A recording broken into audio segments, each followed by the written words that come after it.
Good evening. It's Sunday, March 12th, 2017, and this is the Writer's Room Takeover of Pucknology After Dark. And you know what? I already by not muting myself. Horrible, foul, do-over, but not for the game. Not for the game, because the Sharks won 5-1 tonight over the Dallas Stars. A very thrilling win, and we'll get to all the coverage of that, plus news from around the league, of course, and our very special guest, welcoming him back later on. If you want to finteract with us... Oh, don't finteract. That's none of that. Don't finteract? None of that. Well, hey, me and you are on the graphic at least. You can follow me at KevinLacey22, and you can follow Ian Reed at I Read Pucknology. There's the special guest at Puck_over_glass, and of course at Zach Devine. And as usual for Pucknology After Dark, we are presented by Audible, an Amazon company with over 180,000 titles. Audible is the world's largest provider of premium audiobooks and spoken word content. Listen on your phone, tablet, or MP3 player anytime, anywhere. Plus, you can try Audible for a free 30-day trial, and regardless of whether you maintain the service, you'll get your first audiobook for free. Visit audibletrial.com/PAD to sign up right away. It helps support our show, and everyone wins.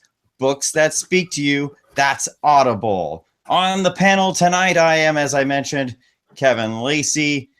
We also have Zach Devine. Hi, Zach. Hello, everyone. Welcoming back Drew Weber. Yeah! Play me a video.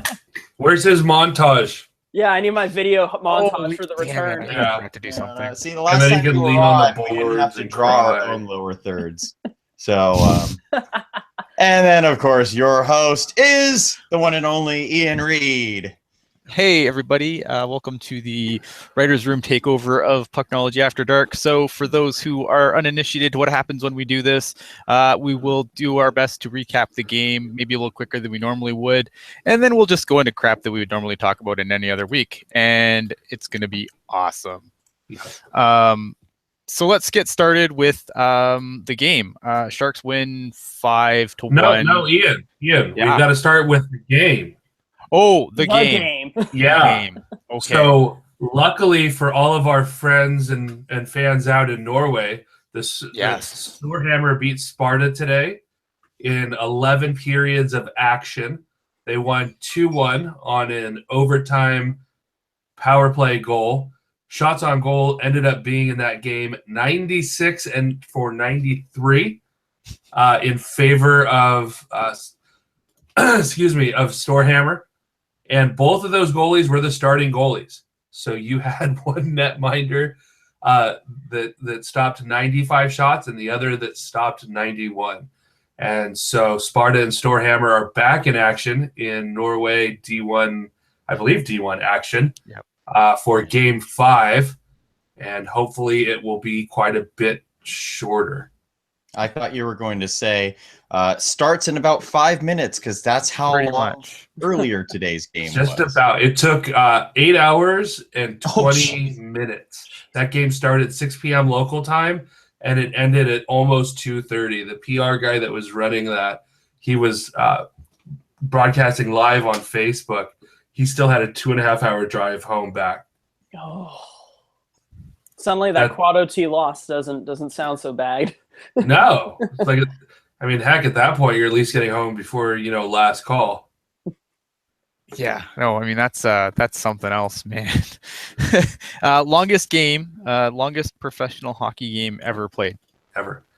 Beat an 80-something-year-old record, right? 1936 was the longest game ever played somewhere in North America. I didn't catch. It was an NHL game. I just forget what two was in it. Gotcha. So we have a new champion, and watching those guys, the legs were heavy.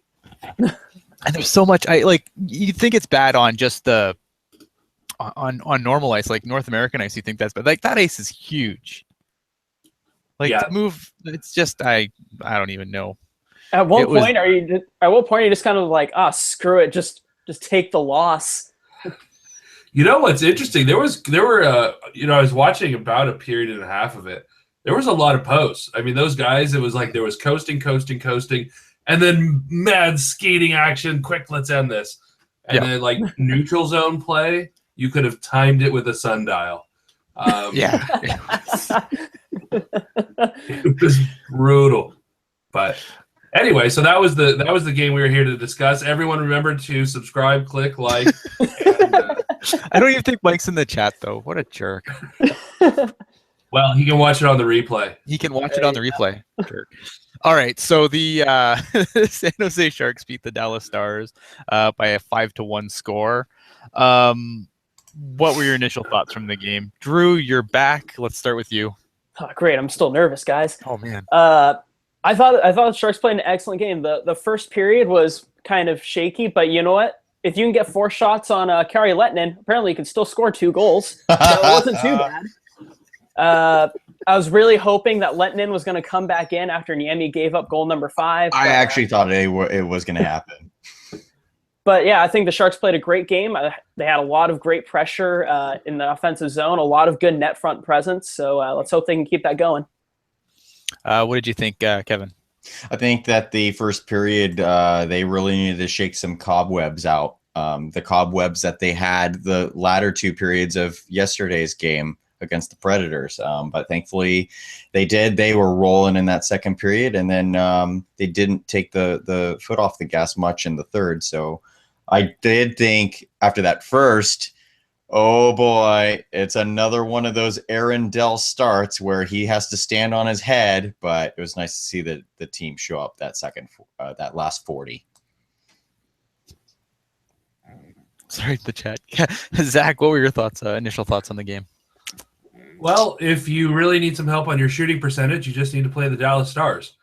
It was. I mean, you look at who scored for the Sharks. Joel Ward finally got one through. Chris Tierney scored his first goal since February 2nd. We all know what Pavelski could do, but he had, 2 good goals, including his 4th career, short-handed goal. Just a lot going on there, and that defense for Dallas. You look at them on paper, and it's amazing how bad they are. You look at the personnel that they deploy, and Steven John's is solid. Esa Lindell is a player. He's getting his first pro season up from the Texas Stars. I'm really bullish on him long term. Mm-hmm. They've got the pieces, and just somehow, I don't know. Coaching / deployment / who knows what, but it was a miserable night for them. Well, we were talking about this all preseason, before the season, off season, preseason, whatever, about how bad Dallas is going to be defensively. You remember when they signed Yuri Hudler, and I said, "What are they signing him to play defense?" Right. Mm-hmm. Well, they tried to put all their kids up, and then and sometimes that works out, and sometimes it doesn't. Hello, Dallas. Hello, Arizona. Right. And it's like you lose Goligoski, you lose Demers, you lose Oduya, and you're basically not replacing them. You're replacing them with kids, and you can't expect them to and Hampus, and you can't expect them to perform at the same level as those 3 would. No, definitely not. But you look at the system that they were playing, and there wasn't one. So if you've got these young talented players and you're putting them out there like, hey, just go out and skate backwards. What else is going to happen? Skate backwards, flail stick. There's a bit more to defensive systems than wave your stick around menacingly and skate backwards with fervor. That's not a thing. What do you guys think Lindy Ruff is done after this year in Dallas? Yes. Stick a fork in him. You might as well start figuring out your sides. He's done. He probably is done, but I don't blame him. I don't think this is his fault. When your GM goes out and gets you Niemi and Lehtinen as your goaltending tandem, I don't think any coach is going to save you. I don't think it's the end for Lindy Ruff because it took like 34 years for him to get fired from Buffalo. So the guy's got longevity. I think he'll stick it out. I mean, I wouldn't be surprised if he was fired, but honestly, I don't think it's going to happen. And it, like Drew said, it's not his fault. That's where Hitchcock's going to go. Forget Vegas. Hitchcock's going back to Dallas. I mean, that would be the thing to do, right? It seems like that's what everyone's doing, just retreading their old glory days and going back to different places. And all the cool kids are doing it. All the cool kids are doing it. Yeah, maybe Hitchcock goes back to Dallas. That'd be interesting. I mean, it's not like Dallas couldn't afford him. It'll be interesting to see what Jim Nill does over the summer, because I think, obviously, look at that goaltending. I mean, what did they say? It was like something like, I think they said 19 times, I think they said that both goalies had to be in a game. 12. Like, that's 12. Okay, sorry, 12. But just as bad. I mean, 19 would be ridiculous, but 12 isn't much better. Yeah. Like, that's a lot of games to have to play both your goalies in. Yeah, 12 is ridiculous. 19 would have been recalculous, which obviously is 3 levels higher than ridiculous. So 12 is ridiculous. So you were right, Ian. All right. So, yeah, 12. Okay, so 12's bad. Yeah. The meds are working. I'm telling you guys, I'm not feeling too hot, and I'm spewing fire and Dayquil. Sleepy Mofo brings up in the chat, Dallas needs Ed Belfour in net right now. You know, when Antti Niemi was kind of wondering whether he wanted to come in the net or not for the game today, when they were trying to pull Kari Lehtinen, all I was thinking was if Ed Belfour was still on Dallas, he would straight up refuse and just leave, because he never wanted to play the Sharks in They'd this. have to go find Marty Turco again. Yeah, Belfour would be back there spending his 5 hours getting his skates just right. Yeah. and the other, no, I can't get out there, coach. Sorry. I'm still working on the third edge. Yeah. It was funny because it was like, because like in previous years, right? Like Niemi, like the backup goalie would have been over where Niemi came out from, but they've extended the benches so that the goalie can actually sit on the bench. So it's kind of funny that Niemi was nowhere to be found. I don't know if he was eating hot dogs or what he was doing. Well, honestly, if I had watched that defense and what they were doing, I too would have been nowhere to be found if I was in that mind. You know, yeah. Can't blame them. They kept saying Lehtinen, and I was thinking, yeah, Yuri Lehtinen might actually be a better goaltender than Kari Lehtinen at this point. And poor Kari, what a promising career that just has not panned out. Kari Lehtinen, I mean, come on. Letting in the goals. Yeah. Oh. How to say it. But let's talk about the Sharks, guys. Let's talk about the Sharks. Captain America. Oh, I mean, it was the shorthanded goal, especially. What a release on that shot. I mean, that was incredible. Great shot. Too bad he didn't get the hat trick, but a great performance. Yeah, thanks, Niemi. Yeah, I'm surprised Pavelski was able to get that shorthanded goal, because that defense is draped all over him. It's amazing he's able to elevate it over Niemi's shoulder. Yeah. And the Cobra struck. Yeah, my boy. Expose him. The Cobra expose him. Yeah, pretty much. That's where I'm at.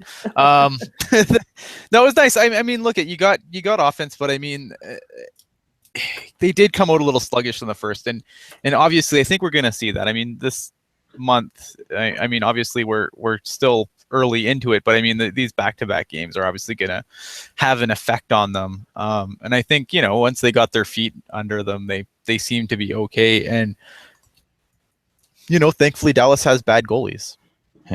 I can't really say more than that. How many more back-to-back games do they have so far this month? 4? No. 4 more? No. Like 3 or 4 more. They have a stupid amount of back-to-backs this month. Yeah. No, I think they have 6 this month, but that's why I was asking how many more do they have. I think they have 3 or 4. I can't read properly. I'm counting 3. Chris says 3. Yeah. Yeah, I'm counting 3. Okay. But yeah, you know, Marlowe gets on the board, far side, stick side, whatever you want to call it. Nice shot, corner. Joe Pavelski just decides, seems like a good shot selection. Going to do the exact same thing. Lehtinen overcommitted again to that left side. Way to go there. What a pass by Couture to Joel Ward. Joel Ward's got, they had a stat like Joel Ward has 16 points the last 28 games or something like that. Like he's picking it up. He's on fire. For all the flack that we've dealt him for sure this year. I mean, I've personally dealt him all kinds of flack. So I'm a jerk. Yeah, I still think you can't write him off until he doesn't perform in the playoffs, because that's his. Then you take him out and him and old yeller him. Take him out and old yeller him. I mean, that's my opinion. I mean, that's what you got to do at that point. If Wardo can't show up in the playoffs, then that's it. It's old yeller time for him. So is old yellering him just like buying him out? Or nope, are we old yellering him? We're gonna literally do it. We're just gonna take him back and do what needs to be done. Yeah. And then the Pavelski shorty, and then Chris Tierney diving for a shot, which was awesome because Antti Niemi was kind of diving all over the place himself. So apparently Tierney gets a 10 for the dive on the goal, and Niemi gets a 4. So yeah. No, absolutely. The only real, look, it's a good game, and I hate harping on stupid stuff, but if I don't, people will yell at me. So I would be remiss if I didn't bring up that the Sharks went over 5 on the power play tonight, even though they won by a bajillion goals. It's still a little bit concerning, though. I'm not super concerned, honestly. Like, power play goals are worth the same as regular goals. Granted, you'd like the Sharks to be better, than whatever they are right now, 21st in the NHL or something. But, like, they're still 11th in the NHL in scoring, which isn't terrible. No, I know. And they're, one of the best defensive teams in the league. So I'm not overly concerned with the power play, although it does get frustrating to watch. Yeah, look, on a game like tonight, it's not something I want to overly harp on. I have to bring it up. I think it's in my contract that I have to bring it up when we're on the After Dark channel. But all in all, it's frustrating, and it's just something that it concerns me going into the playoffs a little bit, that the power play has been basically anemic this year. Zach, you've been quiet for a while. What do you think? I'm firmly in the camp where it is a big deal. I am concerned about it. I agree with Drew. Right now, a goal in the power play, a goal shorthanded. Luckily for Joe Thornton, a goal into an empty net, all count the same. Right. The issue is that all goals become much, much more difficult to score in the postseason. And you've got to be able to score when you've got advantages. And obviously, the man advantage is by very definition an advantage. It is concerning for me to see the Sharks against the worst road penalty kill team in the NHL. They kill 71.4% of power plays on the road. Nobody does it worse than the Dallas Stars on the road. The Sharks could not find 1 out of 5. And one of them was super abbreviated. So realistically, they were 0 for 4. Right. 0 for 4. That's still, looking at the averages, right? That means Dallas allows 28.6% success rate. So the Sharks should have had at least 1, having none and really no good looks. And I don't know. I'm concerned. I am too. Right now, looking it up. Chris actually mentioned in the chat real quick, the 14-second power play was the best one. He's right. He is right. So we need to throw that really short one back in. So yeah, they were 0 for 5. Their best one was the whopping 14 seconds. So great point, Chris. So yeah, we were shortchanging the effectiveness of the Dallas Stars penalty killers. That's true. The Sharks currently are 25th in the NHL for power play percentage at a 16.5% clip. They are well below all the other playoff teams at this point. Yeah. I think the next playoff team is the Senators at 17.7, and they're at 22, and then the Rangers are at 18.7 at 18. And then everyone else is kind of in there. So that's concerning. Yeah. I think so. What do we got here? So let me just look at what else looking at other stuff here. I do like how Randy Hahn totally cursed the Stars power play though, by saying, yeah, they're 30th in the league in power play or penalty kill, which of course was frustrating as a Sharks fan to watch our power play struggle. But then they say, and they've also given up 10 shorthanded goals, 11 shorthanded goals. How about Brent Burns on the ice today at the start of the game? Did anyone catch that? No. So basically, Jamie Baker interviews Burnsy at the start of the game and asks him about, like, obviously the four games and 2 nights on the ice, and Burns basically says, "Well, our ice is always garbage anyway." I'm paraphrasing, but that was basically what he said. He said, like, the ice is always bad anyway. Well, luckily for him, he only has to skate on it for another 8.5 years. Right? Yeah, no doubt. Oh man! Hey, you know what? I'm glad we can laugh about it, though. The Sharks and Barracuda took 3 out of 4 on that crappy ice. 4 games in 2 days, and we got 3 out of 4. So not too bad there. Yeah, I mean, there was hilarious. There was a concert there Friday night, right? And then 4 hockey games in 34 hours. You know, the fact that there was ice is impressive, especially in Northern California during an unseasonably warm spell. You know, so hey, not bad. Knows how to play water polo instead. Yeah, I mean, you know, both teams had to play on it. No. I just thought it was. I just liked the fact that Burnsy came out and said, "Yeah, the ice is always bad." I mean, yeah, I like it. The ice. It's the ice in San Jose. It's both teams play on it. I'm not trying to, you know, make any excuses or say anything. I just thought it was funny that Burnsy was like, "Our ice is always bad." It's better than Madison Square Garden at any time. You could play 100 hockey games on it this weekend. No. Oh man, didn't think the puck was frozen either. I'm just looking out. Oh yeah, I mean, it's looking. Obviously, the ice is going to be a concern going forward, and especially with the Barracuda, they're primed for a deep run too. We'll get to that later on. So let's kind of move along here. Before we move on, what have you guys thought of Jannik Hansen so far? I've been pretty impressed. I still think we paid too much, but I have been pleasantly surprised with what we got. Zach, how do you feel?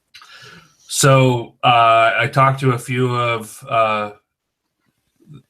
people, and there were the Sharks and 2 other playoff teams that were in on it for Jannik Hansen late, and that's why the Sharks had to pay what they had to pay. That's the word I'm getting.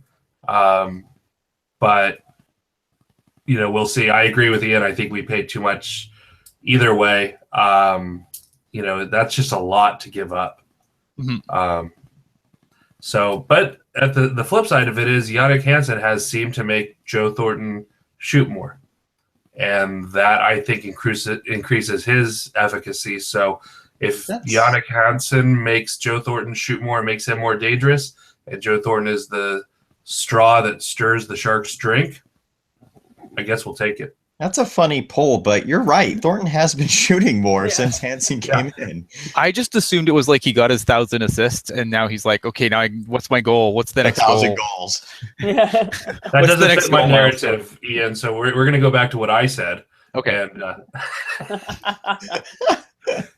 just throw me under the bus. Jeez. No, I'm not. I just thought maybe, you know, he had to change it up. He's like, okay, these assists are good. I need some goals now.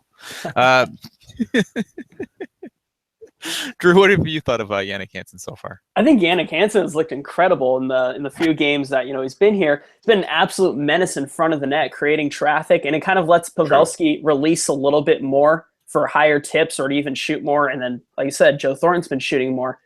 Is it an overpayment? Absolutely, but at the same time, based on how DeBoer and Doug Wilson were handling Goldobin, I don't think there's a chance in hell he was ever going to be on the Sharks team consistently. And even though he was performing so well in the AHL, management just showed no trust in him while he's up in the NHL. He's benched like every freaking game. Yeah. Zach looks like he disagrees with me so much. No, I think it's a fair take. I truly do. For what Goldobin was, the Sharks just didn't seem to be able to understand that he's going to create 5 chances and probably be directly responsible for 1 against. Right? If you're good with that from Brent Burns, why would you not be good with that with a dynamic playmaking shooting winger? especially when you've got such defensively responsible centers to pair him with, right? Mm-hmm. Logan Couture is probably one of the best and certainly the most underrated two-way center in the NHL. Absolutely. Tomas Hertl he's certainly responsible. He plays a 200-foot game. We're still seeing him grow as a center. Chris Tierney just brings defense. And Joe Thornton really controls play for long spells, so you don't really have to worry about defense. Yeah. Mm-hmm. So really, who cares if Goldobin does or doesn't play defense? He needs to retrieve pucks. Absolutely. No. Yeah, but, I mean, it is what it is. I definitely, I agree. I definitely hear the argument that, Goldobin might never get a fair shake in San Jose. That's fair. I just still think that, and look, I've been happy with Hansen so far, but I don't think I'm ever going to be happy like that was the return. Like, I kind of go back to the thoughts that I had when the trade went down, where it's like, if you're going to move Goldobin, then at least swing for the fences. The other thing too is that if I remember right, Hansen has to be protected. So not only are you losing Goldobin and your pick, but you're also potentially losing another forward that you may have wanted to keep in expansion. True, but at the same time, like if that's the price you're going to pay to get Hansen, you're going to protect him anyway because you don't want to lose Hansen and Goldobin for nothing. Sure. Right. Yeah, I'm fine with that. Look at if they, we talked about this, just last night actually. Me and Zach talked about this where I was like, if the Sharks lost Chris Tierney to expansion, I'm not complaining because we've got Chris Tierney in spades down in the AHL right now.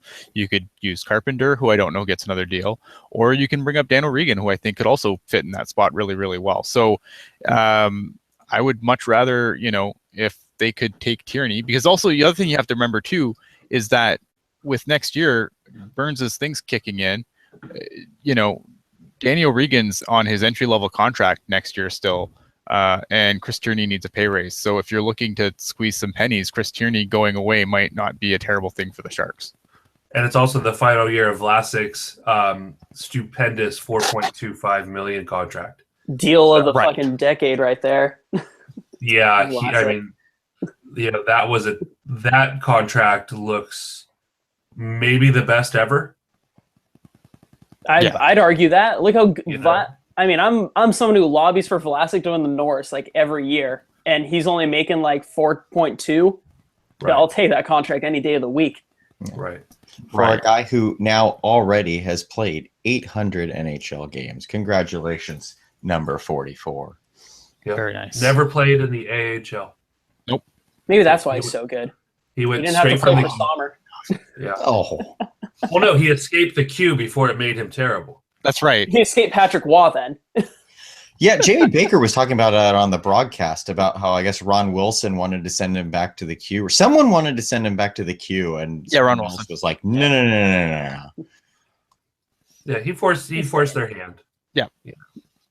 No, absolutely. I mean, Vlasic's such a great defenseman. I mean, it scares me to think what he's going to get, though. I mean, but these are the things you have to consider going forward, right?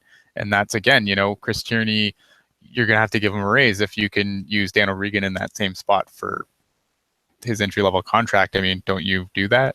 It's not like it might even be an improvement. I don't think there's a drop-off. At worst, I think you get lateral movement, but I still think O'Regan's better.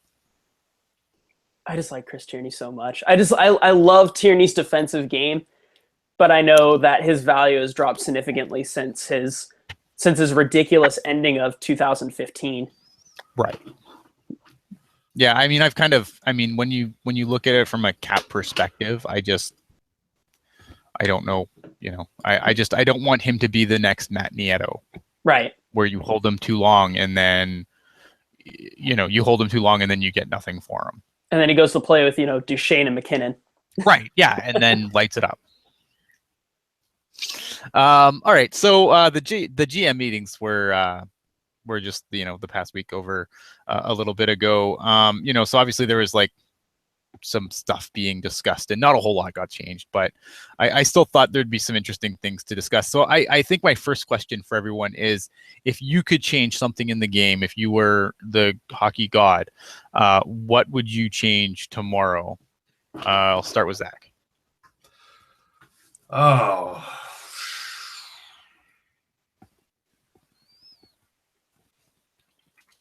I give up what? You want me to go? Yeah, I mean, Drew, if you've got something, go for it. Let me think on that for a second. So something I would change overnight, and I feel like this is the obvious answer, but I'd get rid of coaches' challenges. Get rid of it completely. Eh?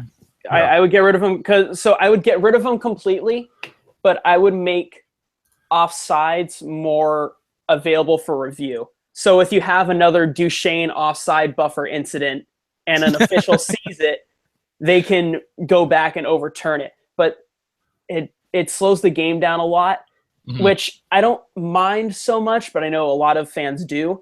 And it's also just, it's so... If you can't tell the play was offsides in real time, then it had no influence on the actual play itself. Yeah. I would probably, if I could change one thing tomorrow, I would have changed the offside rule. As long as I would get rid of this, is your skate up, is your skate down silliness. I think I would just let it, if the puck goes across the line before you do, you're onside. So I would change that. And I think I don't know if I would get rid of the coaches' challenges, but I think like for an offside, if there's like a certain amount of time where play is gone, then obviously, like, I hate these like 2 minutes have passed in the zone and then you review it and it's offside. And I don't know, that bothers me a lot. So I'd probably do something in that respect. Because I just think and I'd make it go quicker. I feel like these challenges and reviews are starting to go way too long. Mm-hmm. Zach, have you come up with anything? I have. Okay. I would completely revamp the CHL NHL player transfer agreement. Ooh. Yeah. So is that the, like, people from the CHL can go to AHL then instead of going to the CHL, or? So I've actually thought a lot about this. What I would do, I would give each team one exemption every 3 years. So everyone would start out with one exemption.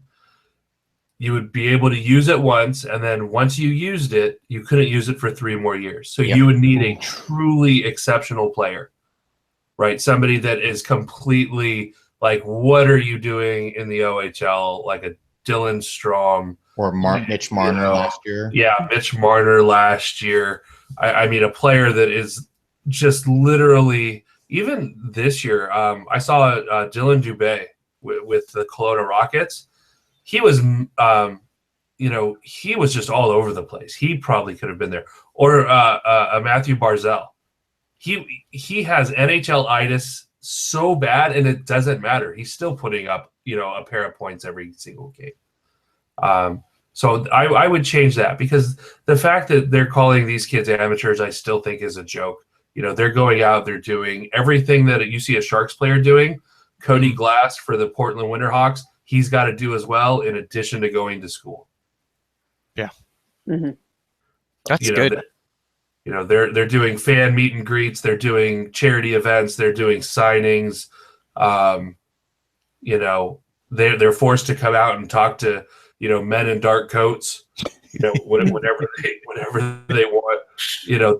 That's not amateur. It's just not. No, that's fair.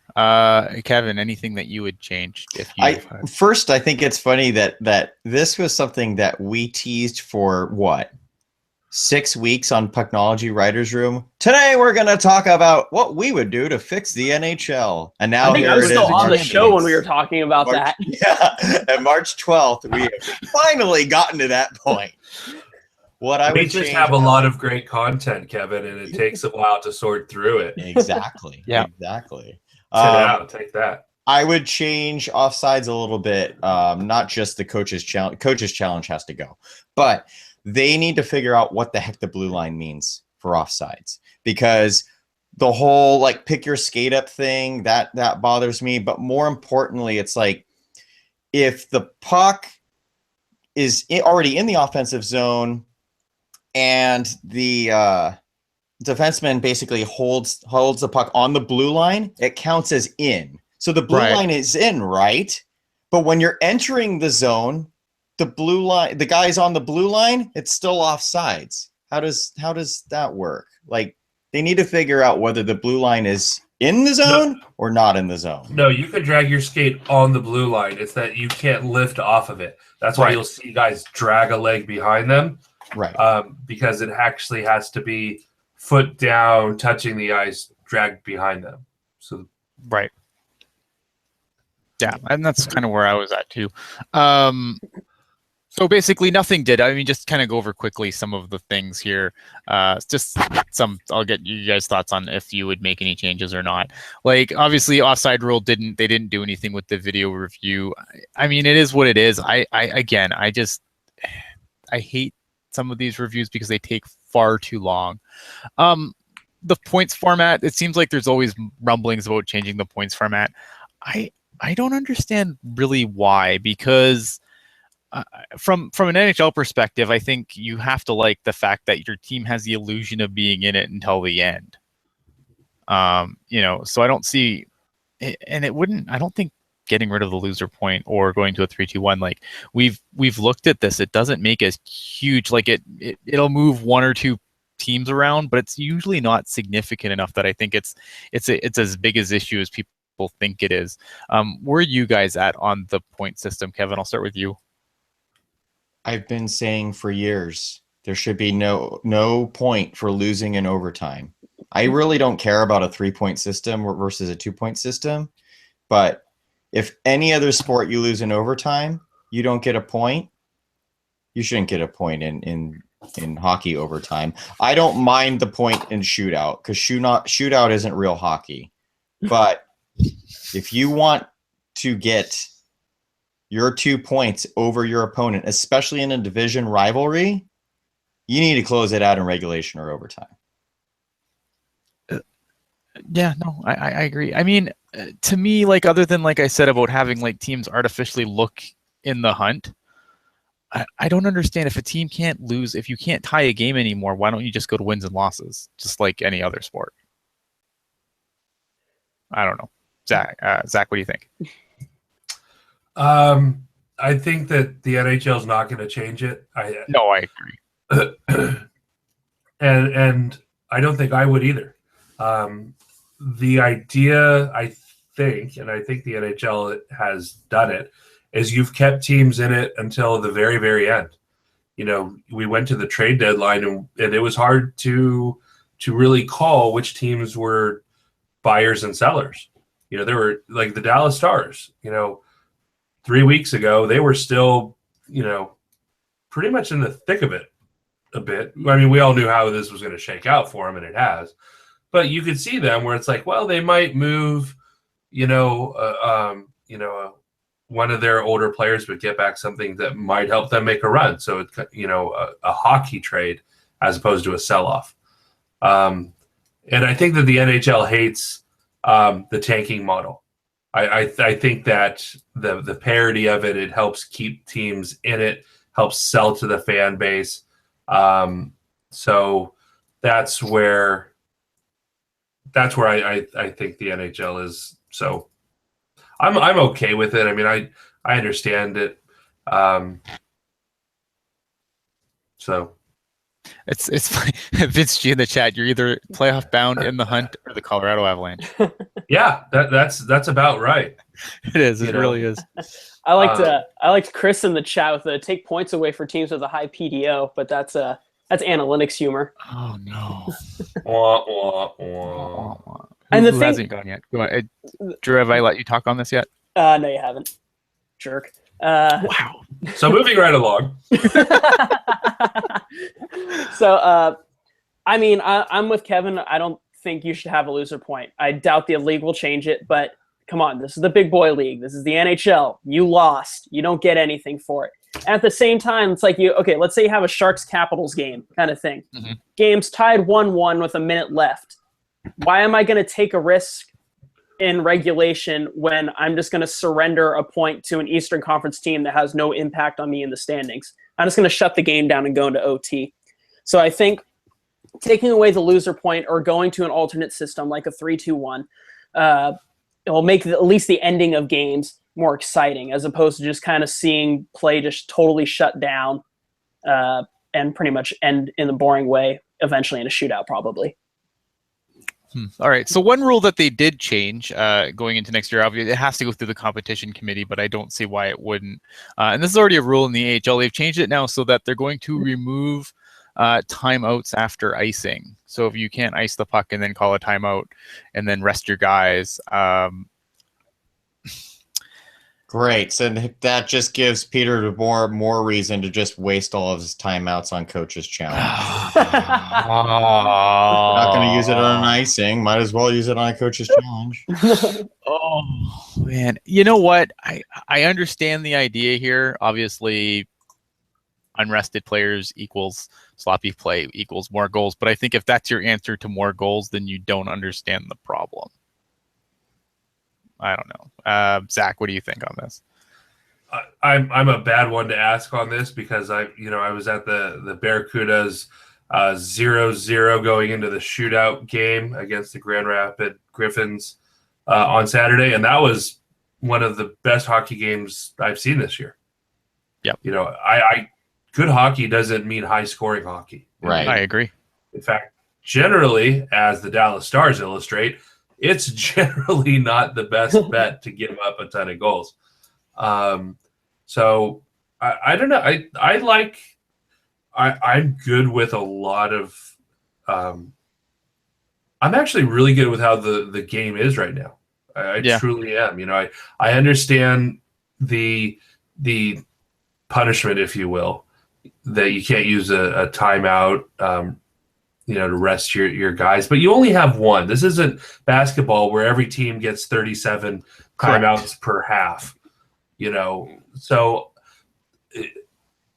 honestly, I'd let him keep it. Because if you've just got one, and that means you can't do a Coach's Challenge, you can't call a timeout late in the game when you're down by a goal. If you think that icing play is so pivotal, let him burn it. Yeah. Yeah, I agree with Zach. Zach said exactly what I was going to say, where it's like, you only have one. And if you really want to use it on an icing to rest your players because you don't think they're going to win a face-off and clear the zone, then so be it.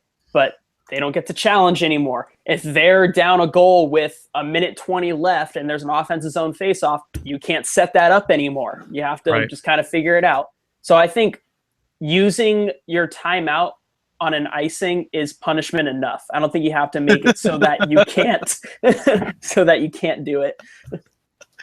Yeah. Kevin, keeping Coach's Challenge in, would you guys change it to where the team would be penalized rather than losing their timeout for losing a Coach's Challenge?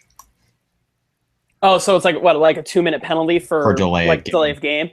Yeah. Like we need more delay of game penalties? No, I mean that's a good idea, but I would say no. Again, to kind of that same logic, there's only one. Yeah. If a team had like 2 Coaches Challenges and a timeout, Billy club the heck out of them. It's like for sure. You went back to your little video, tablet and said, "Oh, that guy's skate was lifted off the ice 1/8 of an inch, so he's offsides, and we get no goal. We've got to rewind the whole game." Yeah, at that point, Billy club him 2 minutes. Mm-hmm. But I agree. It's just overly punitive with only one timeout to go for the entire game. And especially with everything else that they're allowing time to kind of sink into. Right. No, that's fair. Where's my notes? Okay, so let's go into some more radical ideas that seem to come out but get quickly squashed. Would you guys ever touch the size of the net? Because in my opinion, you touch the size of the net and you basically better start a new record book. Yeah. Yep. You're gonna piss off a lot of goalies by doing that. I don't think you're gonna just piss off goalies. I think you're gonna injure players. Yeah. The helmets that hockey players wear are already laughably inadequate. And you take a player like Tim Heed, who almost killed Nick Credilis down in San Diego last Wednesday with a slap shot, and you give him another foot of net up high to shoot at. Yeah. that's where you take pucks to the throat, fractured larynx. You've got a concussion problem now. What happens when guys are just missing heads? Yeah. Like actually missing a head or half of it. You look at Yannick Hansen today, took that puck up high, and it's like you got people shooting that high. And you look, I mean, if you're going to give everyone sticks so that everyone can be LIF ready now, then you can't, you got to be mindful of again, especially if you maybe you make it wider. I don't know. I don't want the nets changed, to be honest. Like, I think the game's fine. And I don't think, like Zach said earlier, a high scoring game doesn't necessarily mean a good game. Right. And even so, it's like scoring is down on average. Yeah, it is. But like the Sharks just scored 5 goals, guys. Like, it's not like high scoring games aren't possible. They're just not as common as they used to be. And remember how that was such a big deal earlier in the season? Mm-hmm. Yep. What if they couldn't score 5 goals all year? What happens? What would happen? They'd still probably make the playoffs. I would take a top 10 power play on my team more than I would take 5 goals scored during a season. I'm sorry if we've got if you're trying to come up with a wish list for your hockey team, get the priorities straight, folks. Yeah, I agree. Here's another here's another one that keeps coming up. I hear like a lot on different podcast lists too. Where are you guys at on taking out the blue lines? Because I think, like, as much as I would think that would be fun as hell, isn't the game already too fast when they took the red line out? Yeah. Like, when you look at guys moving around, right? Like, don't get me wrong, I am not a put the red line back in guy, but when you look at, you see a lot more suicide passes now because of the red line not being there. I think. Mm-hmm. I don't know. Zach, what do you think? That amount of crazy just cooks my brain. These guys are so big, so fast, and I think you almost have to leave it in there. Right. I mean, some of these passes, and for folks that have seen the Barracuda play quite a bit, Marcus Sorensen down the right side boards on a stretch pass from down deep from Tim Heat and Joachim Ryan, that's a thing. And you take out the blue line with a player with that kind of speed, I think you're taking away a weapon. I think that would actually screw up the game more, because then everyone starts playing Kevin Constantine's trap system. Right.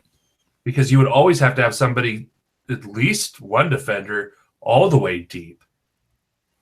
For these crazy cherry pickers, because you can't let a guy behind you. At least with the blue line, you've got a proverbial first line of defense. Mm-hmm. Yeah, it's like, I think if you take the blue lines out, it's becoming roller hockey. Sorry, Kevin. Roller hockey sucks. That's exactly what I was thinking. Oh, man. Okay. By the way, folks, if you like how the chat has been going this evening, how the banter has been going this evening, please subscribe to our channel down below. We thank all of you for watching this evening.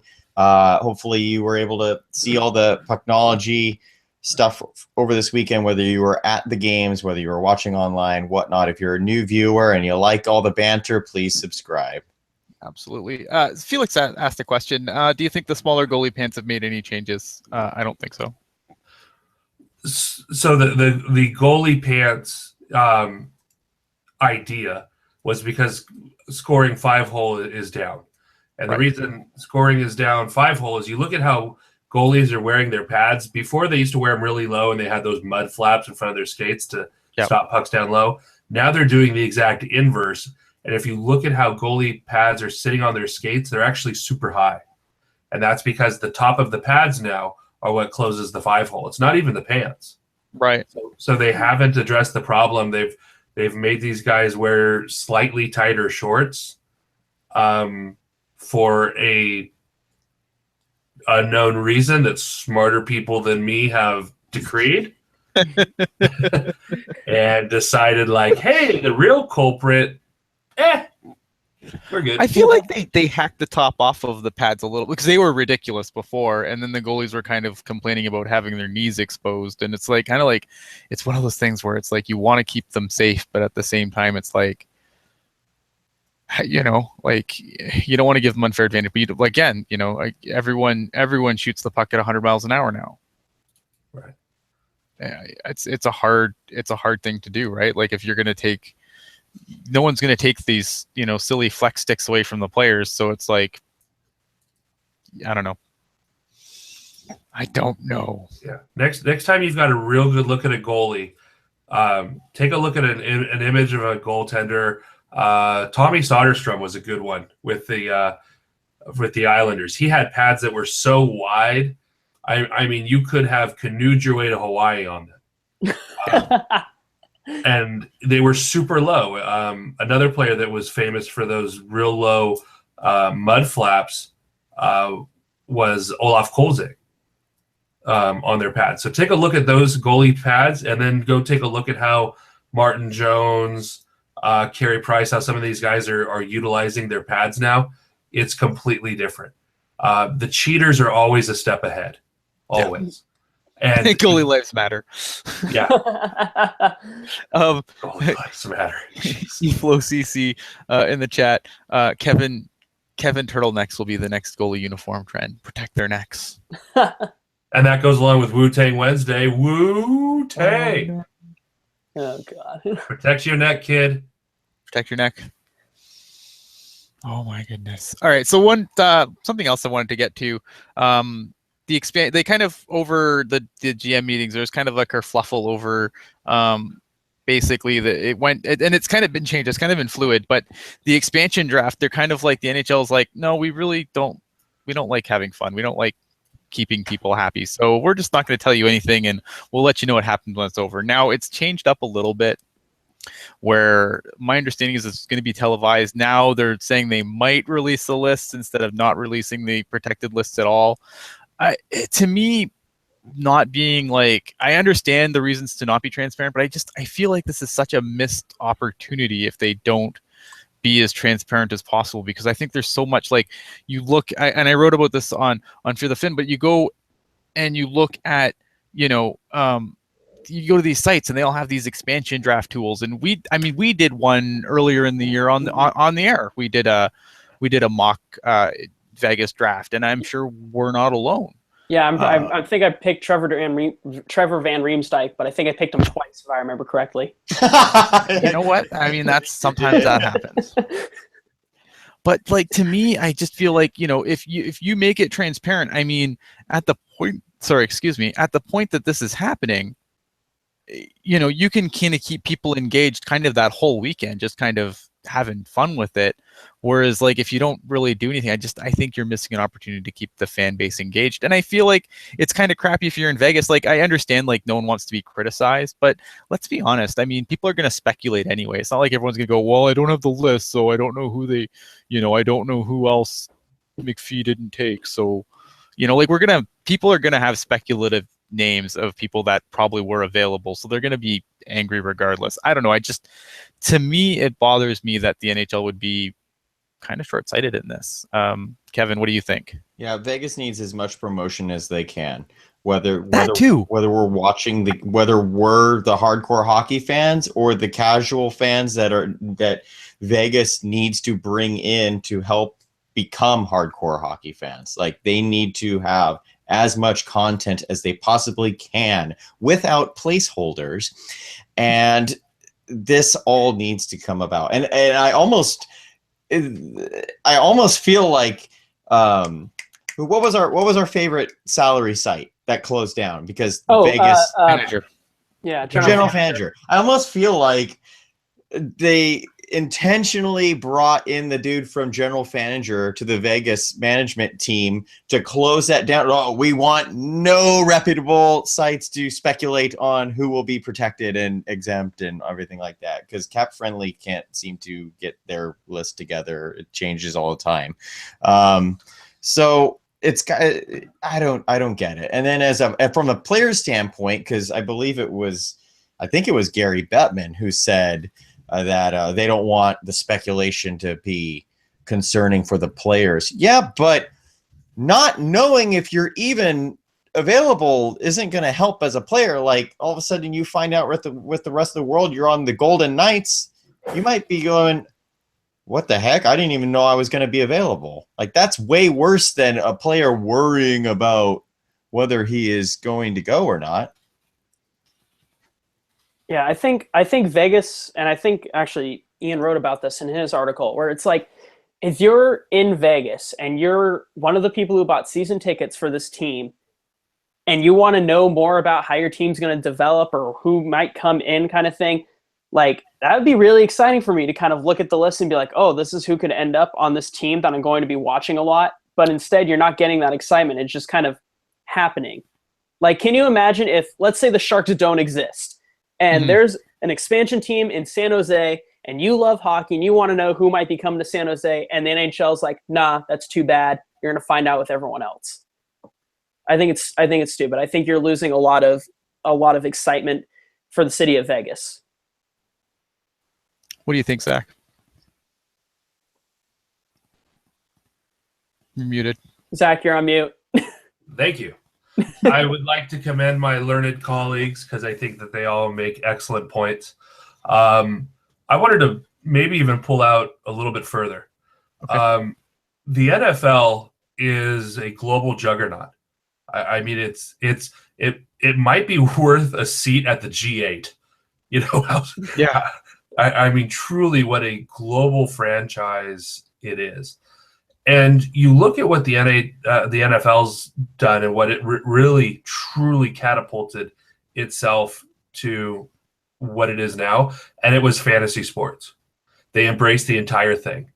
They brought in the fantasy sports, they brought in the salary, they brought in all the speculation. They've created their own network. Everything now has an insider, and the NHL is slowly following that.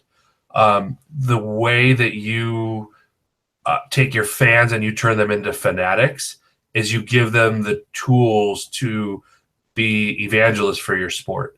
And as soon as the NHL realizes that we are in the information age and that holding this information, all it does is slow it, you can't stop it. As soon as they embrace it, put all of this out, put the salaries out, what the conditions are on trades, on picks, on salaries, on, no movement clauses, modified no trades, you're going to see a flood of interest because it's already there.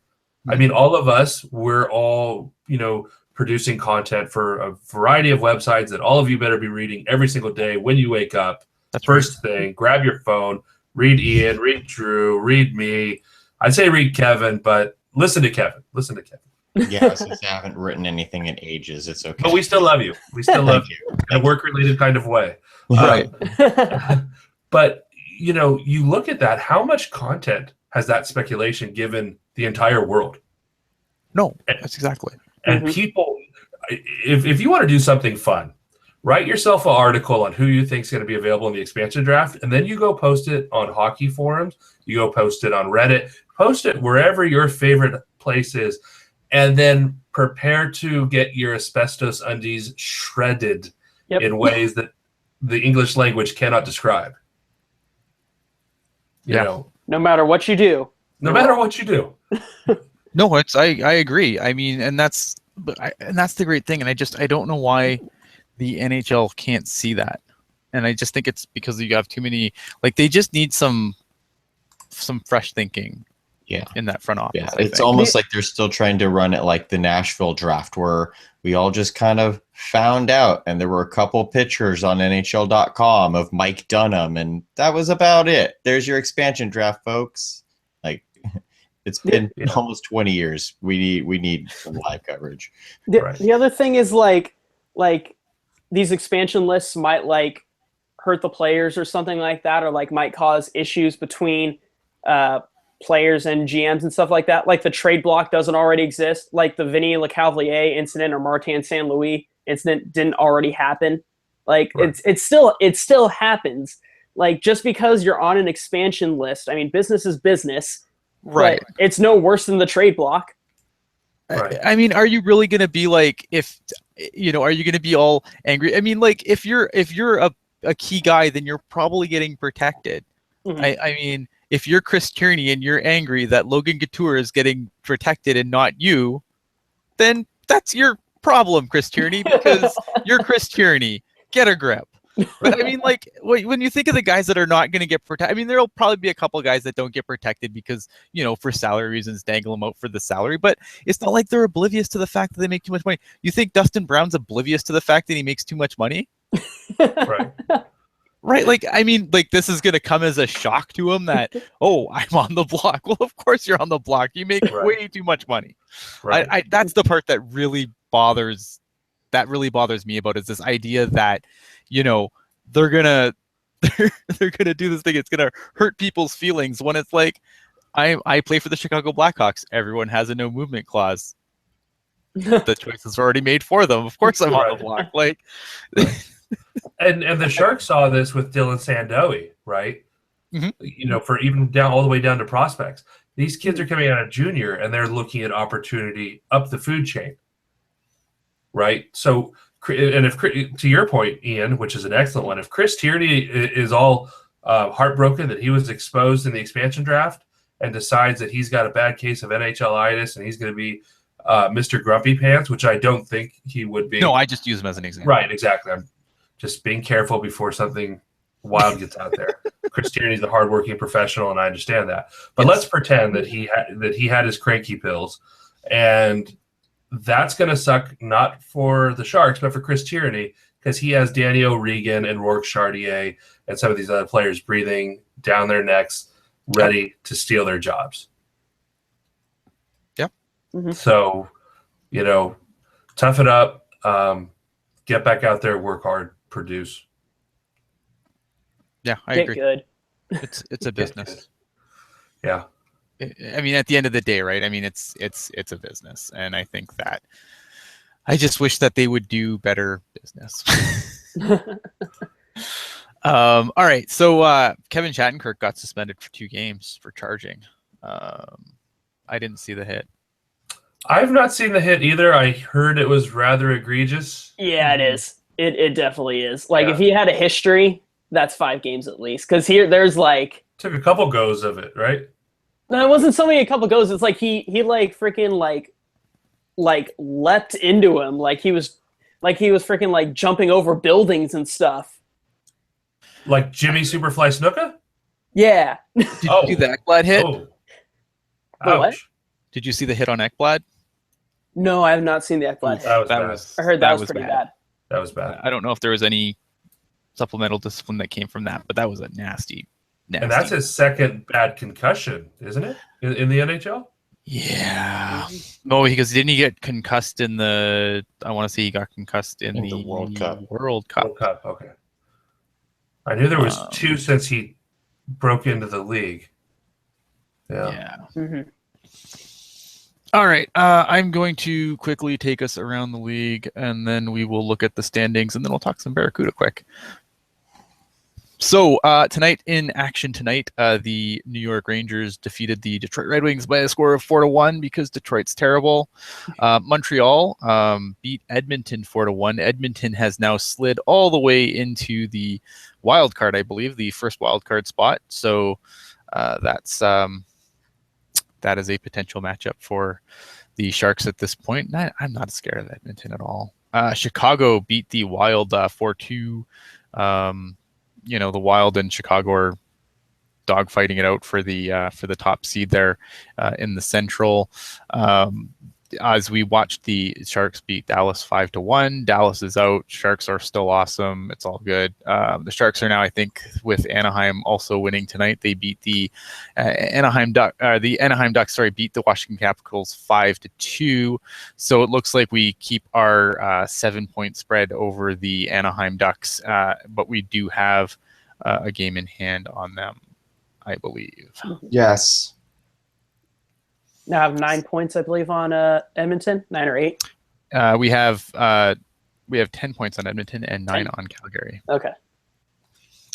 And then the so I mean it's good. It's going to be interesting to see what happens there. I mean the Oilers are kind of losing traction a little bit. I mean they're only 4-5-1 in their last little bit. I'm not afraid of Edmonton at all. If we draw Edmonton, totally fine with it.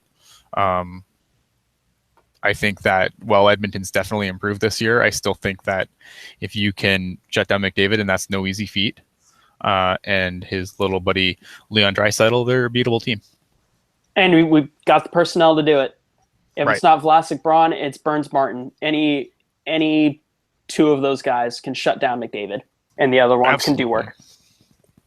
So just looking at the standings right now, you have like I said, the Sharks with 14 games remaining. Up top, the Anaheim Ducks are in second, and the Calgary Flames are in third. The Edmonton Oilers hold the last wildcard spot. LA Kings are on the outside looking in right now. They've been okay. They've won 2 in a row.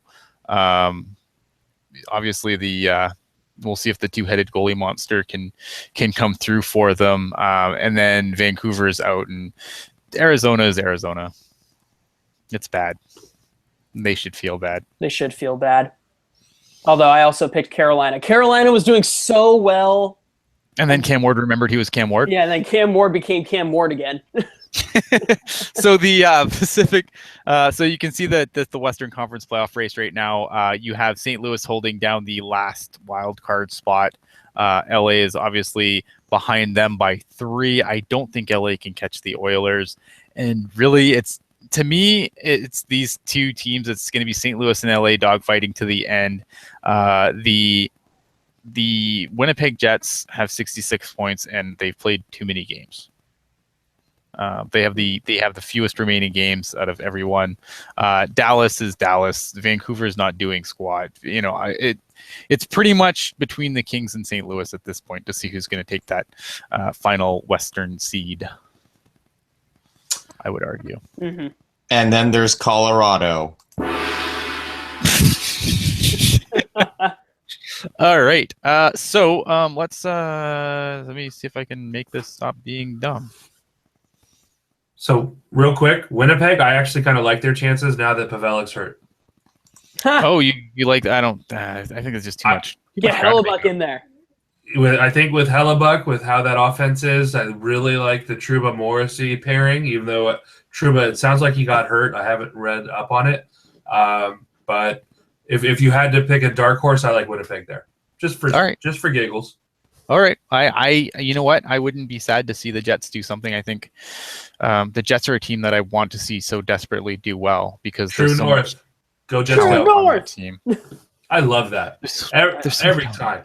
I want to yell it every time I go to Canadian my favorite thing when I go to games is during the national anthem when they say there's a tweet and it was like if the refs like have their own thing during the national anthem and it's whenever they say stripes, the refs all yell stripes. So like every game I go to, it's who's broad stripes? Stripes! And bright. Boo! Yeah.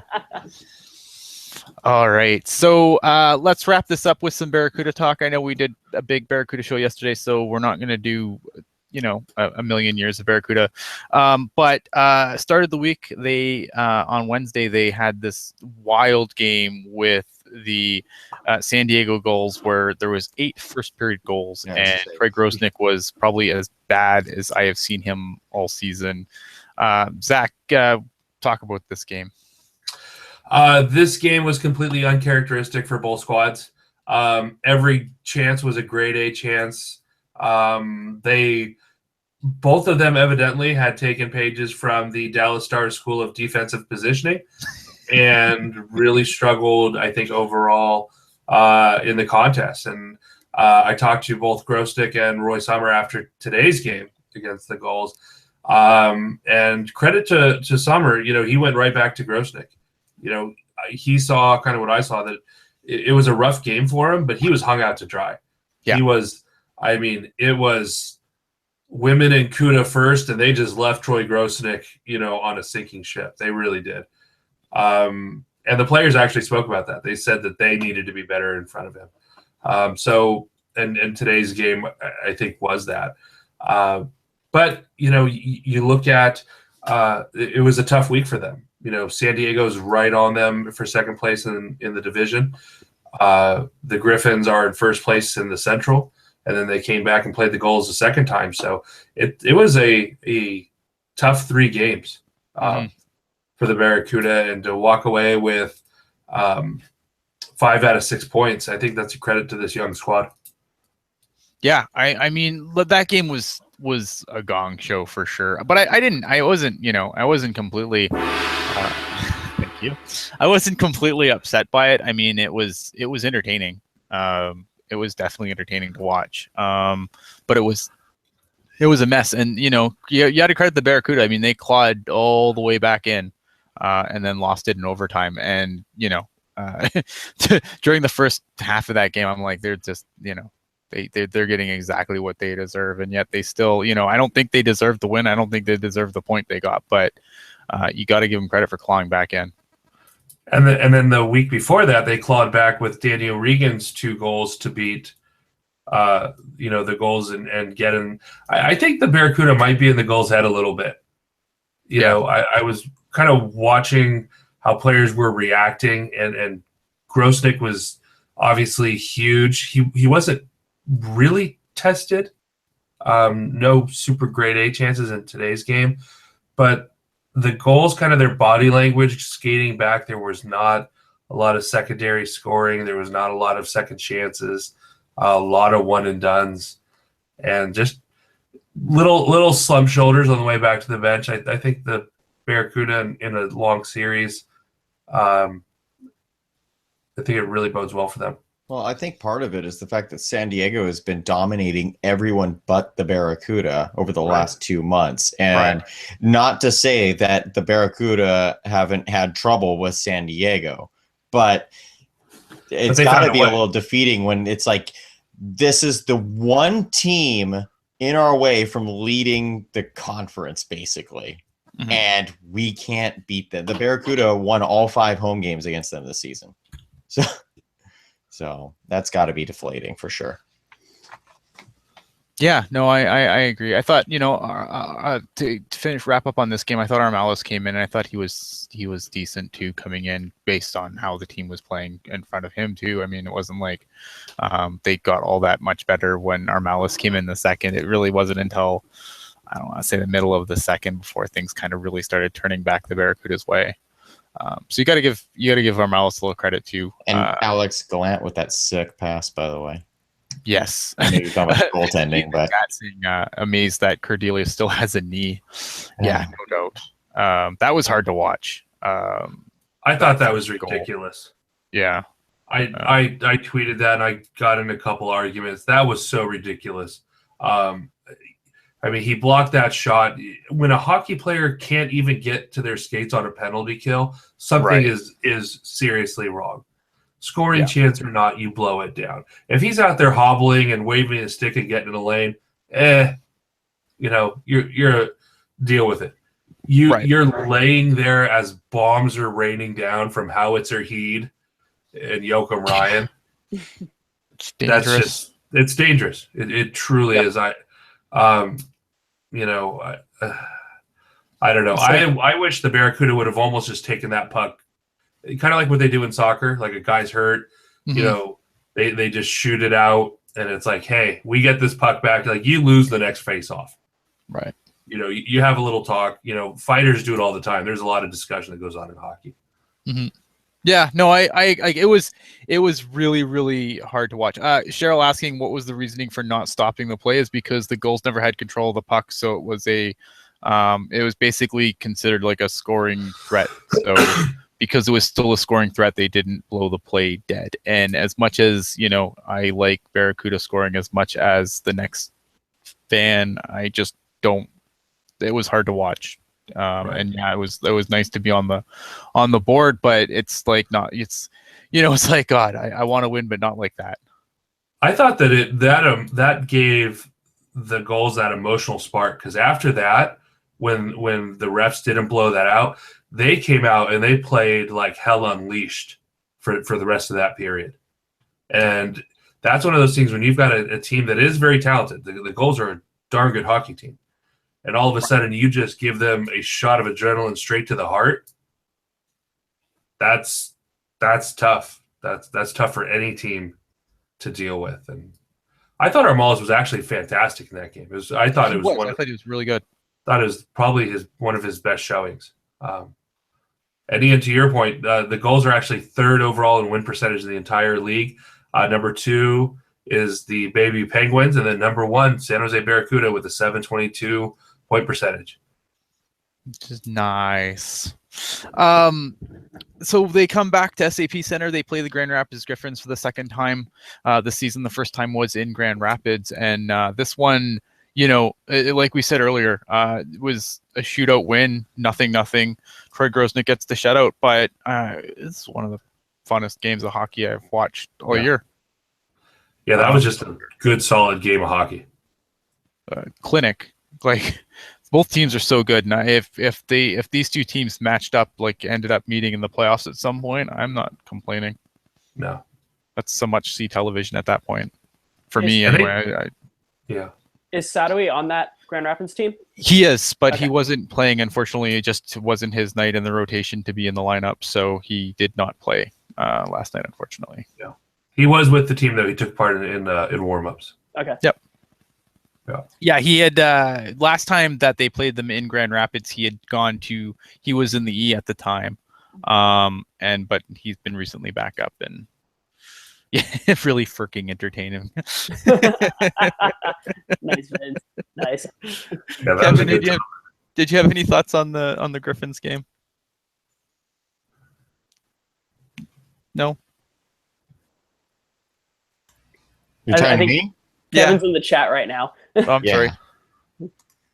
He's plugged into the Matrix. On the Griffins game, I was really burned out during the Griffins game. It was a good game. I talked about it last night on Barracuda After Dark. So. All right. I'll leave you alone. I'm sorry. Go back to fighting in the chat. Zach. Go get him, Kevin. Get him. Get him. Go, Kevin. So I have a question for you guys then. Do you think the Sharks being in the playoffs and calling up players like Carpenter and Meyer eventually, and LeBanc for like the cup run, how much of an impact is that going to have on how deep the Barracuda go? Do you think it's going to be? Do it. You don't think they do it? No. Like you don't think they call him up? No. Really? No. I don't. There's no reason to at this point. You could, if you can get everyone up top healthy.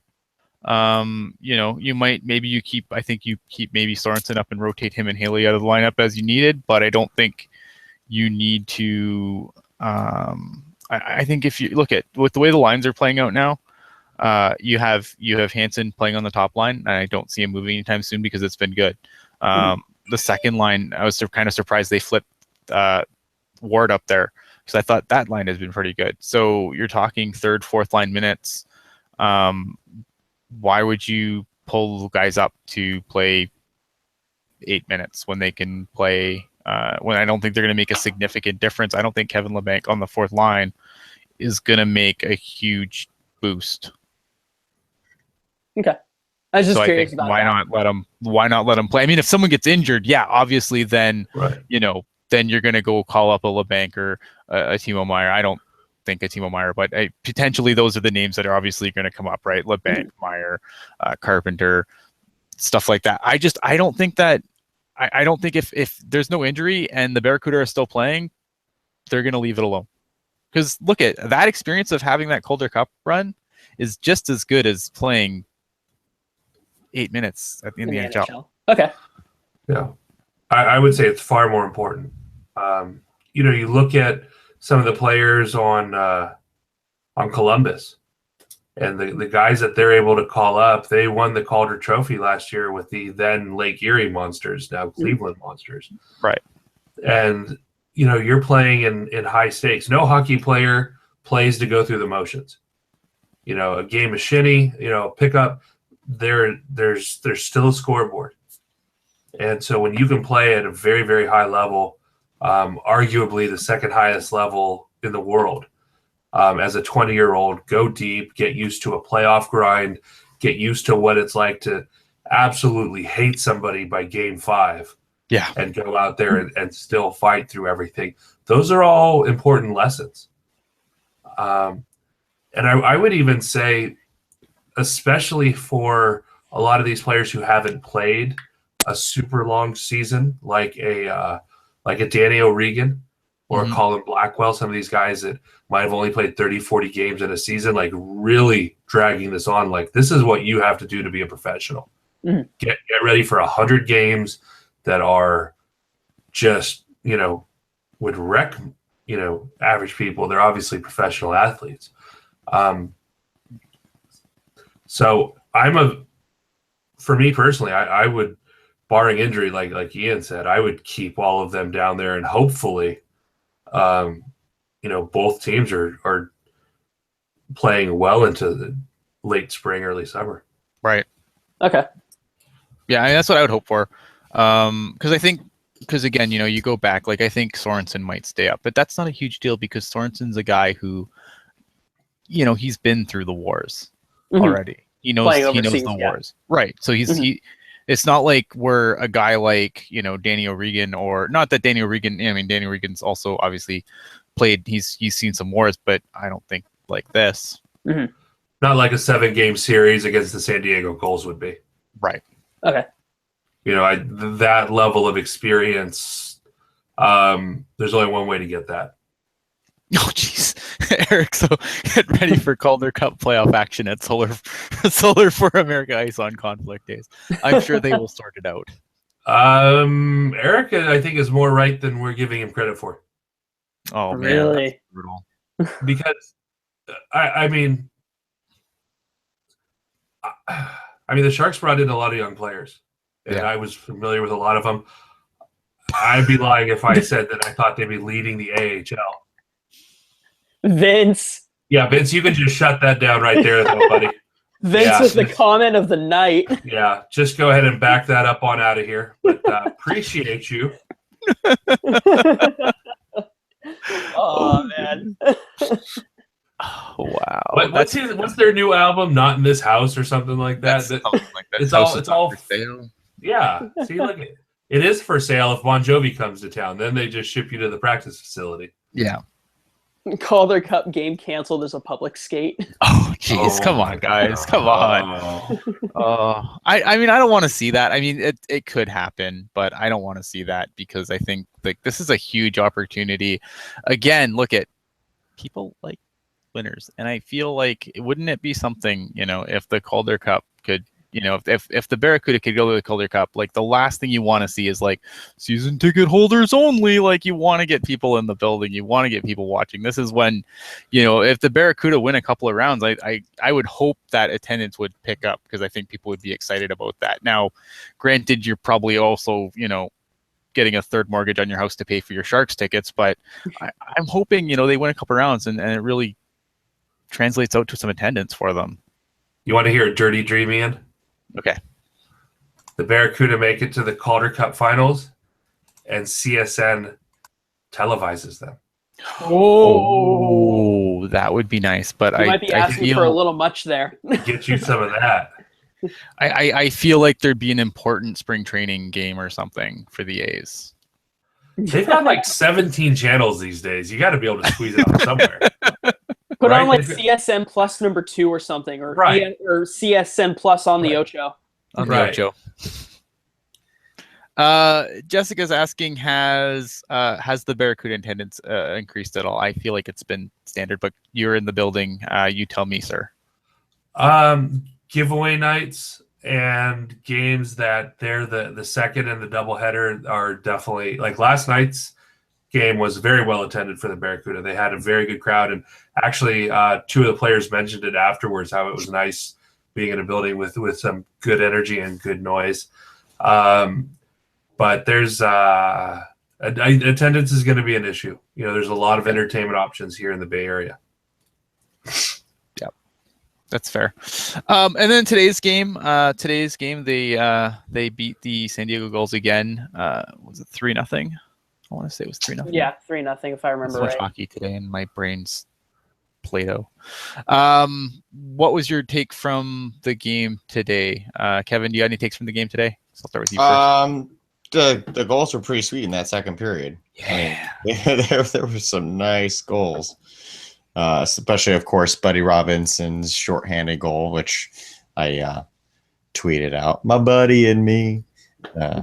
So Buddy Robinson's fantastic. Yeah, but I mean, like that snipe from the blue line by O'Regan to that ended up being the game-winning goal. That's technically 2 straight game-winning goals for him on the weekend. Man, what a snipe! And kudos to the referee for actually immediately pointing at the net, because that puck barely crossed the line, but it absolutely crossed the line.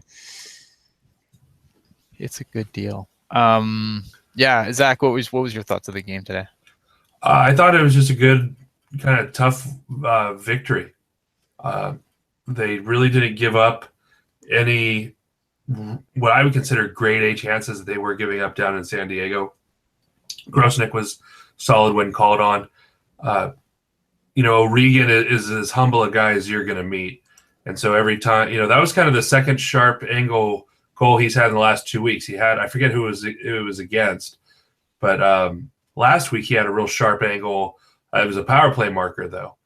And he pretty much just gave all the credit on the setup. And, he's got some hands on him. And then it's good to see Buddy Robinson get rewarded, because he and Adam Haluka and Rourke Chartier, that's been a heck of a line. It has. That's a great line. Yeah, I talked to Sommer after the game, and he flat out, he broke them up for a while and then put them back together the last 3 games, and he said it's like we weren't playing good without those guys together. I put them back together, and now it looks like we're playing great again. They just offer so much, size, tenacity. All of them are goal scoring threats. Chartier, I think, is really coming along well. And then Grosnick, I mean, what can you say? It's his league-leading 9th shutout. He's a UFA at the end of this season. There's a couple jobs opening with the new team coming into the league. So I wrote a piece for Dauber Prospects looking at goaltender prospects from the A that could be in line to threaten for either starting jobs or new jobs or backup jobs. And I think you have to, if you could get Grosnick on the cheap and, at worst he's dominating for your AHL squad, backstopping your newly acquired kids or potentially pushing for a backup job in the NHL. Why not? Yeah, wouldn't be the worst thing. I feel like, because I know a lot of questions like, about like what would the Sharks do if Aaron Dell gets picked up. I just don't think that's, I've said it 100 times. It's not going to be a thing. Like, if, all due respect to Aaron Dell, there's going to be much better backup goalies or goalies period available to be had in the expansion draft. And I say that with all due respect to Aaron Dell. More proven goaltending commodities with a further track record. Yeah, I don't say better because he's been pretty awesome, but so I wouldn't. Yeah, but I mean, there's just gonna be more guys with reputations and again track records, right? And that's not to take anything away from Aaron Dell. I think Aaron Dell's been great this year. I just think that if you're looking for goalies, you're gonna have a guy like Rob always says in the chat, like a guy like Antti Raanta is probably gonna get a good long look from Vegas. Plus you got to figure what's going on in Pittsburgh. And then there's some other guys too that you could look at. You could look at the Philip gentleman. Gruber. Yes, thank you. That was exactly where I was going. Scott Darling, isn't he available too? Yeah, he's a free agent. They could pick him up in free agency.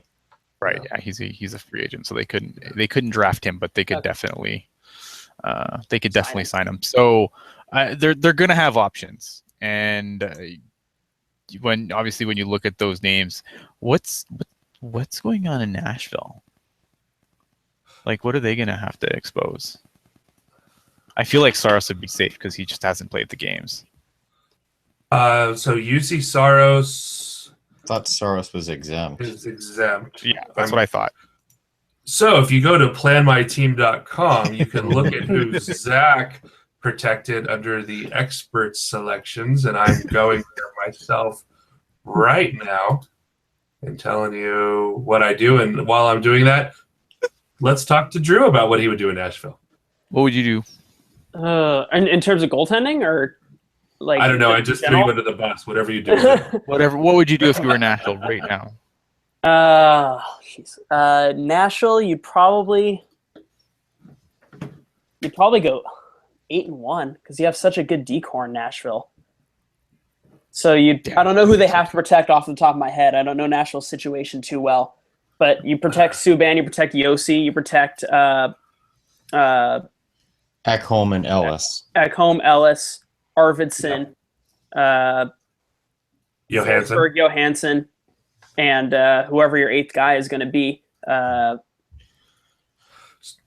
Someone asked me at the Barracuda game yesterday, does James Neal get protected? So I don't have James Neal protected, actually.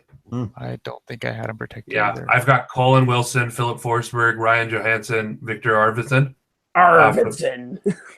Who is a phenomenal player. Yeah, Sharks draft Tim Burke.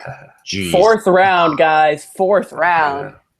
Yeah. He was an overager too. So it's like everybody had a couple chances at it. Passed over 2 years in a row. Drafted in his 3rd year of eligibility. Yeah. And then, on defense, I've got Ekholm, Subban, Yossi, and Ellis. And Hackle thinks that they really need to protect R1, and I agree. You can't. No, I'm kidding. You don't matter. We all just stare like.